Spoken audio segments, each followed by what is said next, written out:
Thank you for joining us for today's episode of Two Old Sexperts. I'm one of your hosts, Shawn McGill, shared with my co host, Sharon Potter. Today, Sharon and I are talking with you about taking back control and specifically what that means in terms of helping to support someone who has had a traumatic history or life. Thinking Okay. about the people that you've worked with. Yes. Yeah, over the years, and people that would say, though, he's doing this for no reason, or she says that for no reason. And of course there's a reason, but when it's bad behavior or aggressive behavior, there's no excuse for that. But there are reasons. And if we can figure out the reasons, then we can help the person to deal with whatever the behavior is. But often it comes from early childhood trauma. So often it does. I mean, I've had so many situations where I was called in, and first I've read their history, and I know a little bit about what happened. But when I start talking to them about what did happen, even this terrible stuff, sexual abuse as little kids, that as an example, one example of trauma, I'd say, I'm sorry, but can you tell me about it? What do you remember about it? And almost always, what they tell me that happened when they were a kid is rehappening in another way in the present. Like they were sexually molested, and the person put their hand on their shoulder and took them into a room and hurt them in there, is what they told me. And then a staff person says, hurry up, dinner's almost ready, and puts their hand on their shoulder, and they nail them. But they don't get the connection. They said for no reason, and it is a reason. And I had exactly that situation. I met with this young man, and we spent a few hours together. And then he had a staff person that he nailed in the nose and broke his nose. And when I said to him, now I want you to think about this. Joe is not your stepfather. He's someone that works here with you and he cares about you. He's a good guy, right? And he said, yes. And I said, but what your body remembers when Joe touches you on your shoulder, anybody touches you on your shoulder, what you're remembering, what your little boy person is remembering is your stepfather taking you into the bathroom and hurting you. So you're a grown man and Joe's not your stepfather. And he just kind of looked at me and said, oh my God, I'll be right back. And he goes upstairs and gets Joe, who's in the office, back to work, two black eyes, from his broken nose. And he comes down and he just starts talking really fast. I was just talking with Sharon, and when you touched me on my shoulder, it was like my stepfather, but you're not my stepfather. You would never hurt me, but my stepfather hurt me. And when he did, he put his, then he started crying, and Joe started crying, and I started crying. I mean, it was profound, but it was right there in front of everybody's face. And he nailed a couple people, and nobody connected the dots. I don't know what your experience has been, but I feel like as human beings, we've all experienced trauma.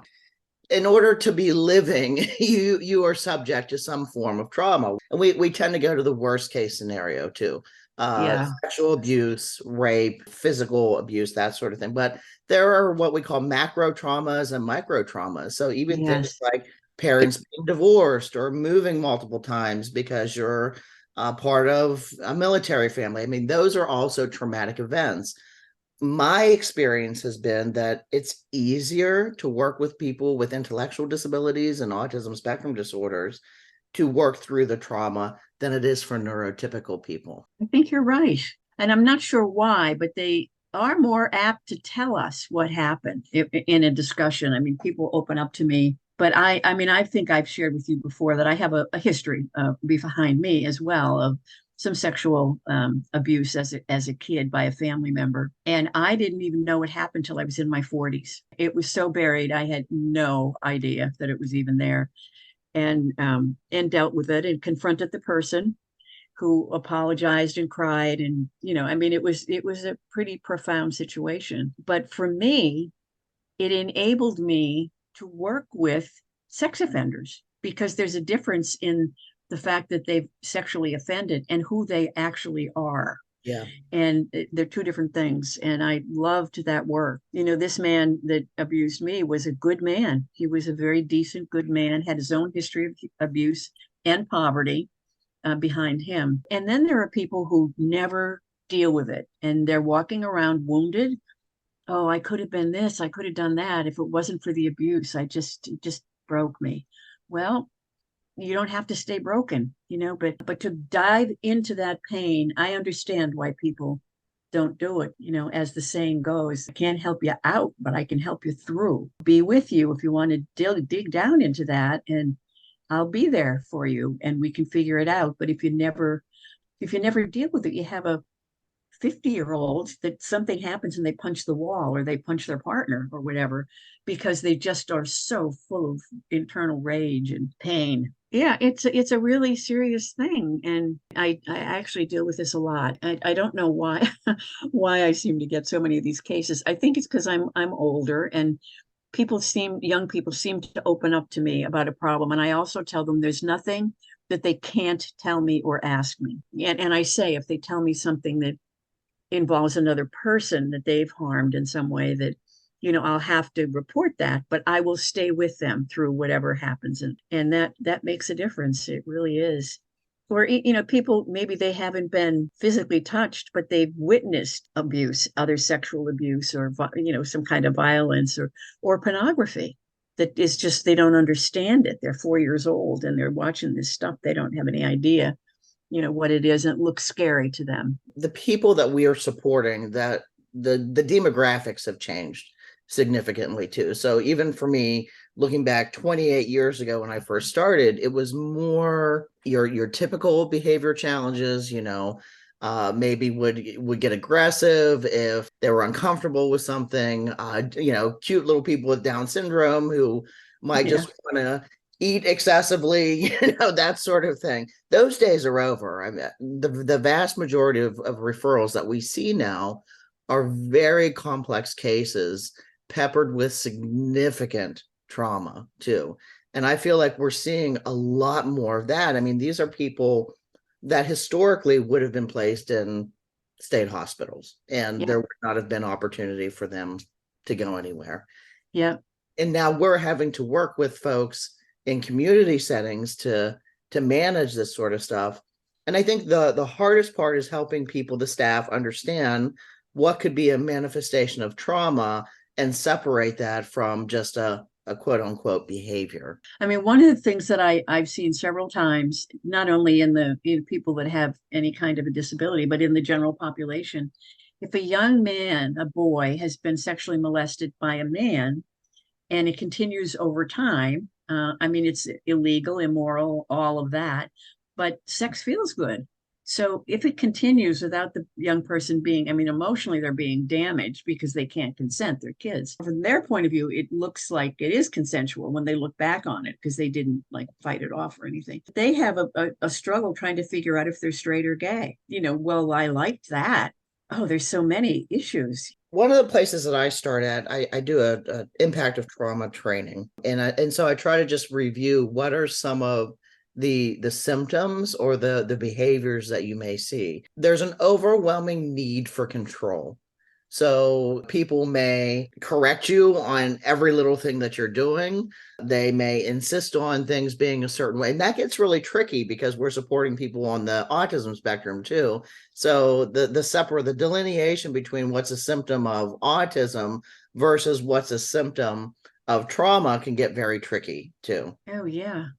But these are also people who, if trauma is definitely the issue, that overwhelming need for order and control, and a lot of, I see physiological symptoms. So they always have an ailment of some kind, whether that's heart palpitations or headaches. They're constantly coming up with these physiological symptoms to try to get them into a healthcare setting too. That used to be so frustrating for me, just seeing people who are constantly going back and forth to the ER. And I got so frustrated. I asked this one person, I said, why do you always want to go to the ER?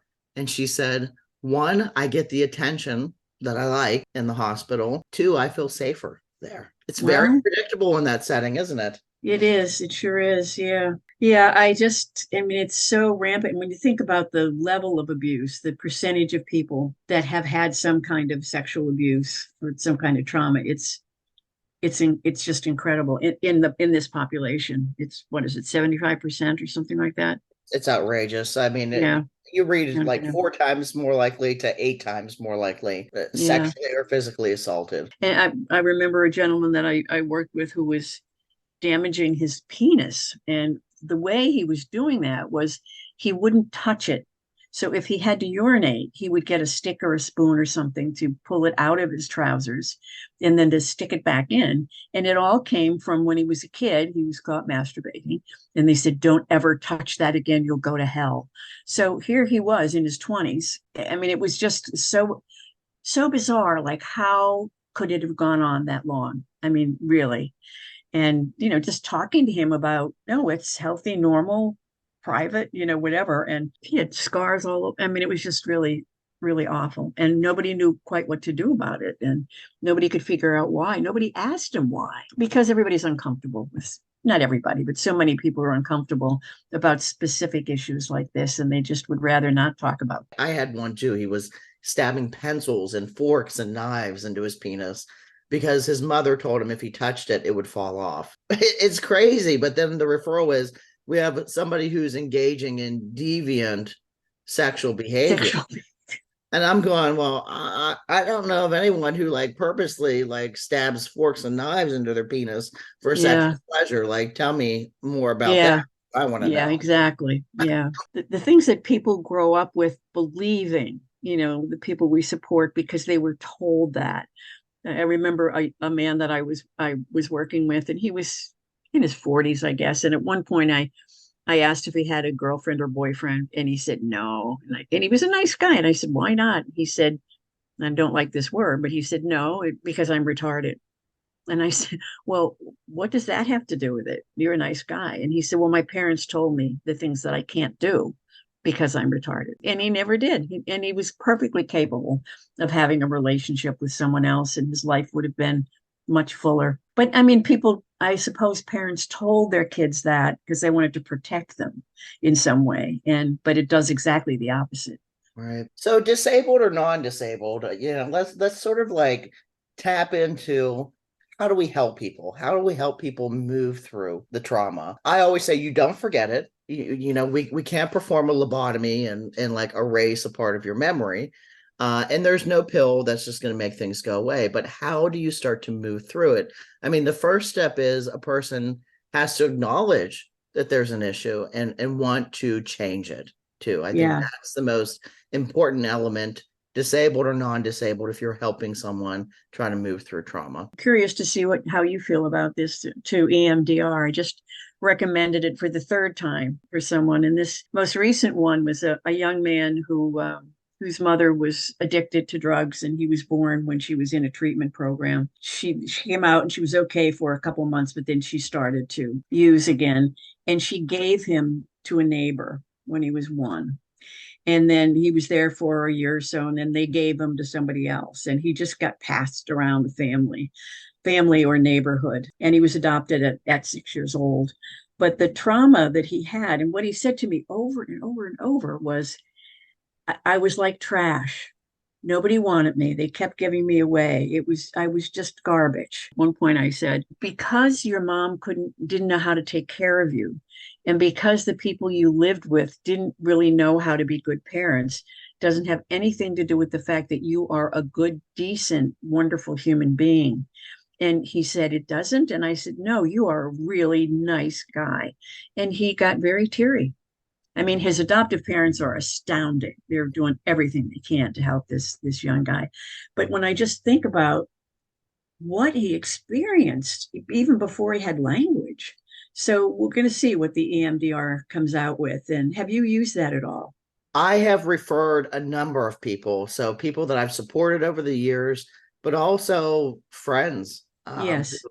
And I've referred them. And I would say that is probably the most helpful tool. And that's, a specific form of therapy that's used. You have to be trained in that. So people are listening to this, don't run to the internet and read about it and think that you can provide it, because it's very specialized. I guess we should say what it actually is. Eye movement desensitization, what is the last part? I can't remember. Reprocessing, I think. Reprocessing. Yeah. Some people use a tapping on either side. Some people use like a pendulum back and forth, and they talk about the early trauma and go into it. But and I don't completely understand the whole brain function, but it literally moves the trauma to a part of the brain where it's not constantly there for you. You can begin to move past it. A friend of mine who's a therapist and she's trained in EMDR. I was in two buildings in Pittsburgh that had active shooters in them over the years. The last was many years ago at Western Psych. There was a shooting at Western Psych, and I was locked up on the 12th floor. While I didn't personally experience anything, I was just in the building. I didn't even know what was happening. But the chaos all around in the aftermath, more so the media, like shook me. And to this day, even when I go in places, I can't have my back turned to a door. I have to see at all times. I got almost like hyper vigilant about, Yeah. noises and just being in certain spaces. And she did that. And really what it was, and she used the tapping method. It's just exactly what you said. It's bringing up the trauma, but helping you to sort of ground yourself in Yeah. the moment so that the thought doesn't become so suffocating, so choking. And I think, people don't, in general, probably don't think that it would work with someone that has some kind of a delay or disability, but it does. I mean, it depends on the person, of course. And I had a friend who also experienced EMDR. She had 2 years of her life that she just didn't remember. They just weren't there. And she knew there were some very troubling things there. It was really wonderful for her, made a huge difference. I was doing a little bit of reading too, so kind of making the parallel between EMDR and just strategies that we try to use to help people with any form of trauma. So even people, on the autism spectrum, things like the environment, overpowering of the senses can be traumatic for people with autism, and using those grounding techniques and then just focusing on your senses. So what do you see? What do you smell? What do you feel? What do you hear? And working with them Yeah. to just stop in the moment and pay attention to their senses helps them to just ground, to get Yeah. control in that moment. And that's what we're trying. We're trying to help people just find that control in the moment. But again, they have to be willing to do it, produce that change too. Your point about it may be easier with the folks that we work with than it is the general population, because people are saying, "Oh no, hell no, I'm not going back. I don't want any. I'm not. Don't even want to think about that." And that's unfortunate, because they could, if they did push themselves through it, they could be free. Maybe not completely free, but certain. Well, maybe, but they're not going to be suffering every day thinking about, as you like, hypervigilance constantly. When it ruins Yeah. relationships. I mean, and I've had a select few people with disabilities too, where it's just, I'm not the one with the problem. It's everyone else that has the problem, right? So a lot Yes. of blame shifting, a lot of, as long as that's going on, you can't help that person. I mean, they almost meet the bill for like this antisocial personality, like some form of personality disorder, because they're just so lost in the Yeah. trauma that they're blind to even seeing it themselves. Yes. I had a woman, these little clay figures that I use. They're anatomically correct, but they're funny because I've made them. They're little people. And I was working with a small group, and there was a young woman, and she picked one up in each hand, a male in one hand and a female in the other. And she laid the female figure down, and she just like stroked its face and, was very gentle with it. And then she took this male figure and slammed it over and over and over and over until it actually squashed the female figure.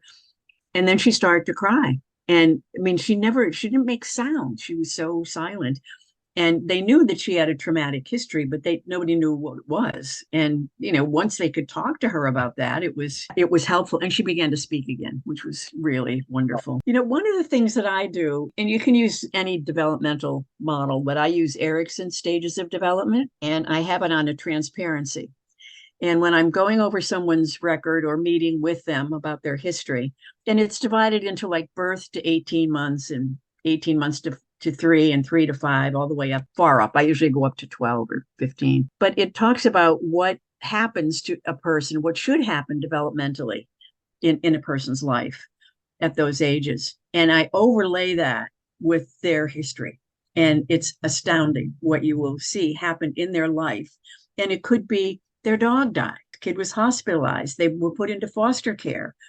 somebody in the family died, they moved, serious, they broke their leg, could be whatever. But it is a way to help the person understand what should have been happening, like a stage where you might be having confidence in your own ability to function. Like, I don't need you in the bathroom anymore, mom, like what are you, 5, maybe 4, and what actually happened at that time.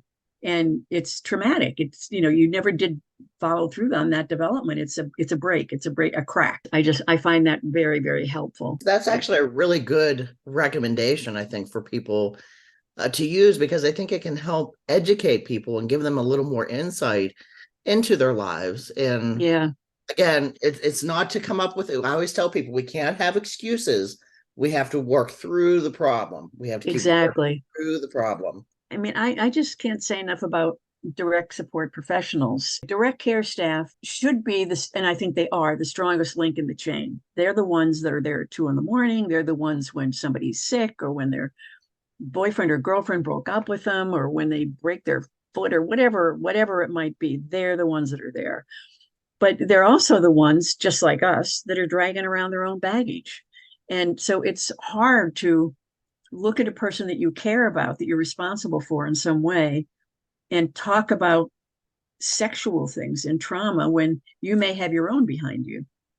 But I mean, I think the more we can help the direct support folks, the better everybody's going to be. Because it's, if there's someone in your family that's been sexually molested, and you have a person you're supporting that is a molester or has done some molesting, not that they are, just said something I don't believe, but they've committed some kind of an offense. I had someone say to me once, and she was a direct support person, she said, I can't stand to look at him, because somebody in her family, I think maybe a child, had been molested. But that's not going to help anybody, certainly not the young person that was trying to do better. And this is where we have to be aware. We have to be aware of our baggage and know where to set those boundaries and those limits too. I know Exactly. clearly what I can and cannot deal with. Being able to say no to what I know I cannot deal with is probably not just helping me, but it's helping that person too. Yeah. That stuff can really spill out.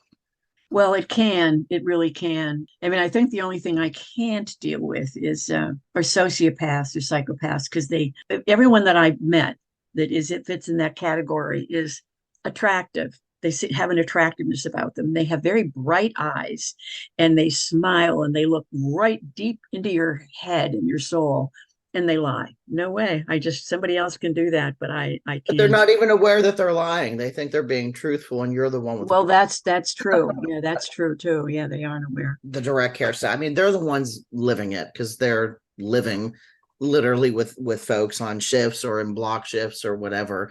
So they're desperate, I think, for some information. And we can talk trauma until we're blue in the face, because there's so much to talk about. But it's trying to break down things and give some concrete examples of how we can try to help things. One, creating some predictability, creating some routine for people.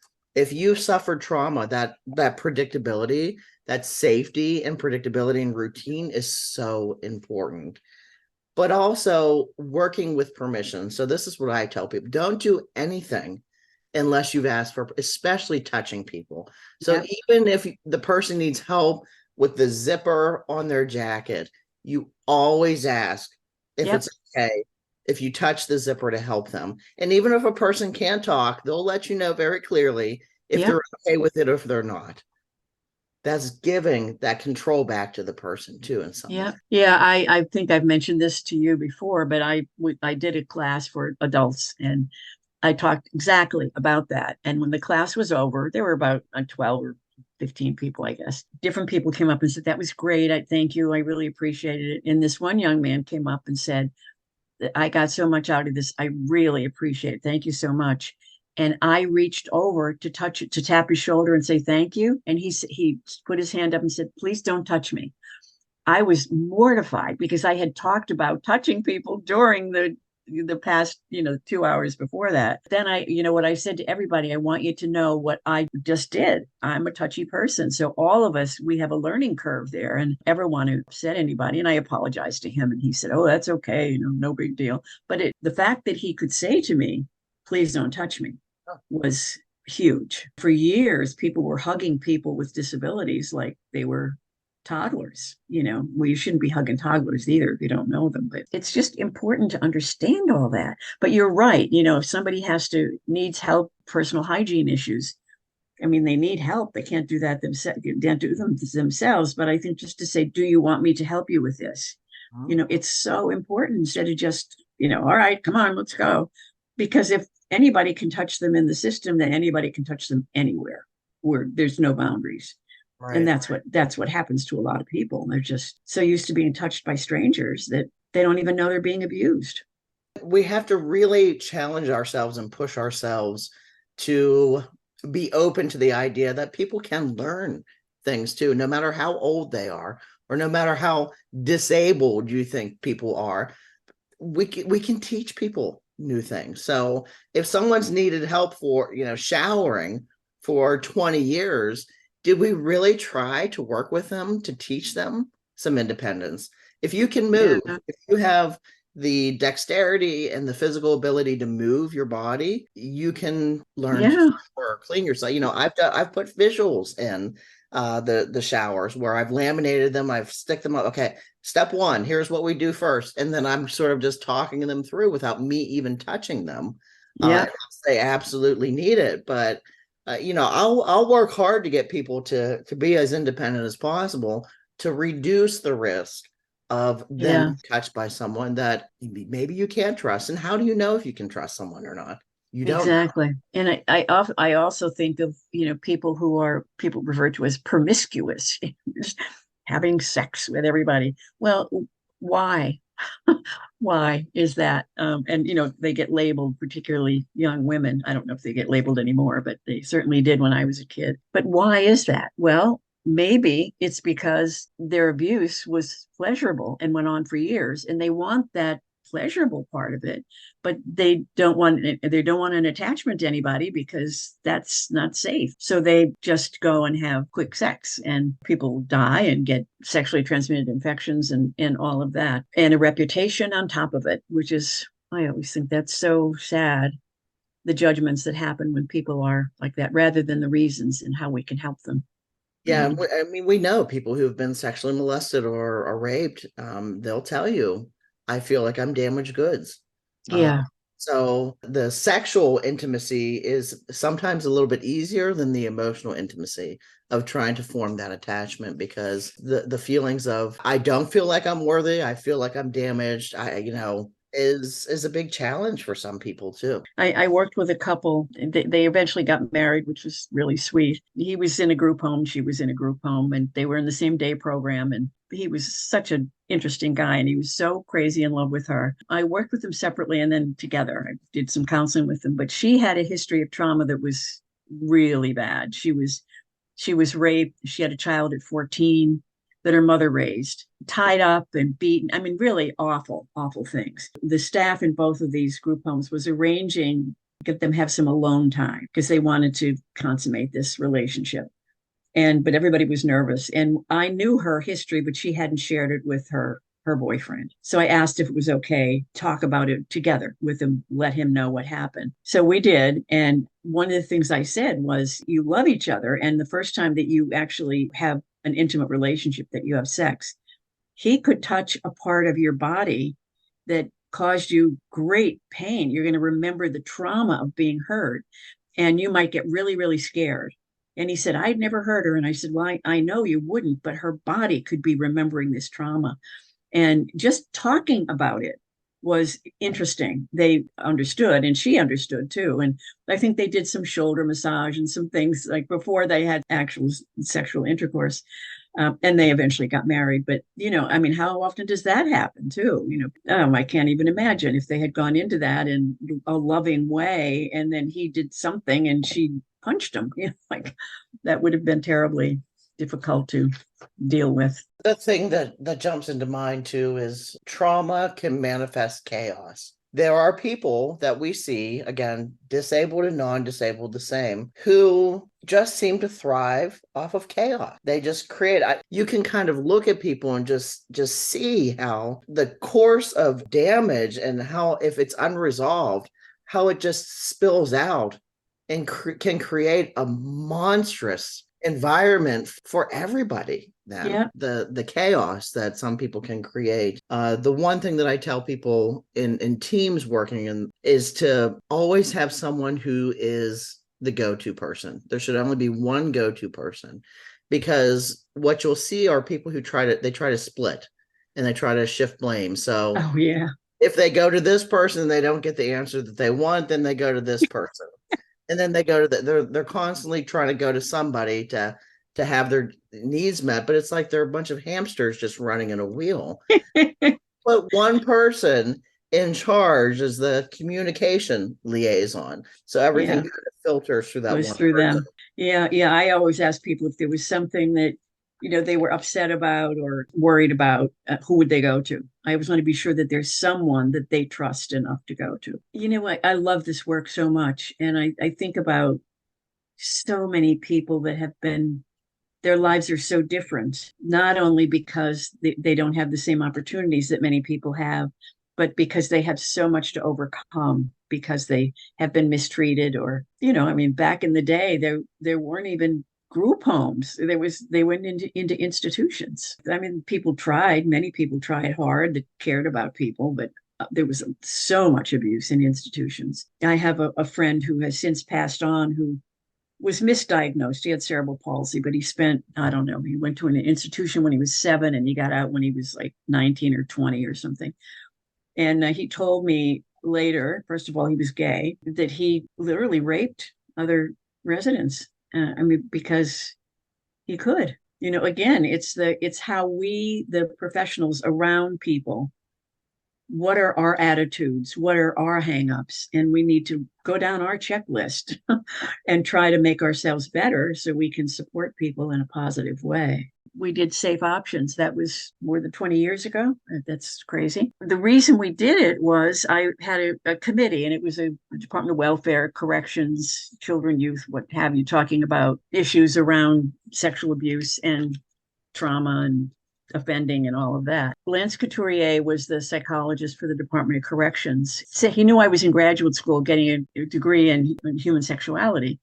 And he said, we have people ready to be discharged from here. They're sex offenders and they have intellectual disabilities. And we probably have between 20 and 30. And they're past their minimum, they're coming up on their maximum, and they have to be released. And we cannot find any supports in the community. And so we did Safer Options. And we built up that system. We had about 80 some people that all got trained, and they were from all different parts of the support community. And here we are again.